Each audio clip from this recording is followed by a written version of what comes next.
শ্রমিক, সে শ্রমিক জনগোষ্ঠী এই গণঅভ্যুত্থানের সময়ে বুক আগলে দাঁড়িয়েছেন, শিক্ষার্থীদের পাশে লড়াই করতে দাঁড়িয়েছেন, নিজেরা জীবন দিয়েছেন।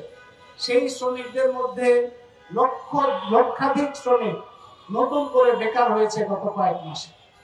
কারখানা বন্ধ হয়েছে, সেই কারখানাগুলোর ব্যবস্থা নেওয়া সরকারের দায়িত্ব ছিল, সেই সরকার দায়িত্ব নেয় নাই।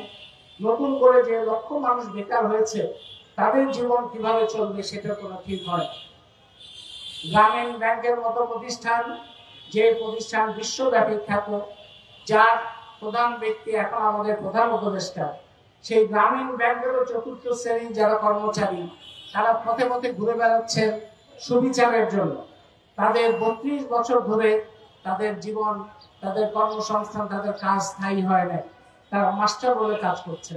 এবং এই ঈদের সময় তাদের নিরাপত্তাহীনতা অনেক বেশি বেড়ে গেছে।